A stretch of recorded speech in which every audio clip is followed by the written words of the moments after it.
All right, we're checking in with Rob right now. I'm so glad that, Brianna did have some decent weather to be able to stand out there. Those are some beautiful horses. For sure.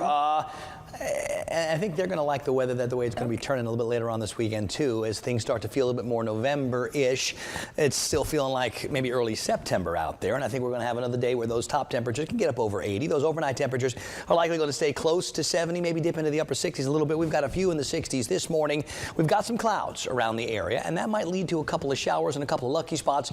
Maybe a little better chance, and I mean a little better chance for a few showers tomorrow as that next boundary approaches, and it should have the support it needs this time to get pushed all the way through the area. That makes a big difference in allowing that next air mass to get here, and that's what will give us that more November feel, I think, starting Thursday night and really taking shape over the weekend. It's 72 at the Tallahassee Airport this morning. It's 67 in Valdosta. It's 64 in Thomasville. So we are starting the day way up on the warmer side of normal. Normal daytime highs are in the mid-70s this time of the year. We've got those in some spots for morning lows. There's a pretty good breeze out of the east. That'll continue throughout the day, so I don't think fog is going to be an issue, and I do expect things to be noticeable with that breeze. It's 68 this morning in Bainbridge and in Quincy. 64 in Moultrie. The cool spots, Tifton and Homerville at 61, and that's still way above normal. In Perry, we're starting off at 70 this morning. The breeze from the east will be the main wind direction today, tonight, tomorrow. And then tomorrow afternoon, when that next boundary moves through the area, the wind shift starts to bring in that drier air. Here are those visibility numbers, all near 10 miles. We're not expecting fog out there this morning. The best chances to get wetter off to the west where that boundary is. And I think as that interacts with this humid air, we will have the chance to get some showers at times, especially I think tomorrow after lunch.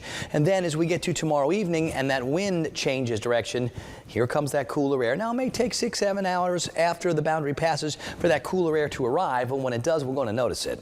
So I think we wake up Friday morning, it feels very different outside. I think we wake up Saturday morning, it's going to be a little chilly out there for some. So some changes are coming. We just got to wait one more day for them to actually take hold.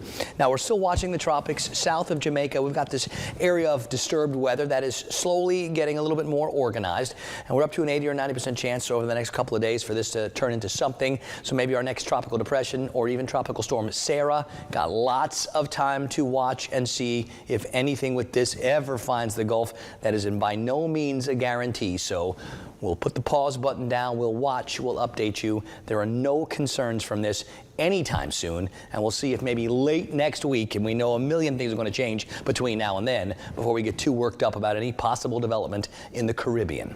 Now on the Gulf today, winds out of the east 12 to 22 and seas 2 to 5 feet. We'll call it choppy in the protected waters. 60s, 70s, muggy this morning. We've got lots of stubborn clouds. This afternoon, I think the warm spots get up over 80. I'm going to leave the rain chance around 20%. Lots of clouds and lots of muggy. Tonight, with those clouds, with that muggy, I don't think it's going to fall much below the mid-60s. And here we go with that 7-day forecast. You see how those daytime highs adjust back down to November levels, and those morning temperatures by the weekend are going to be in the 40s.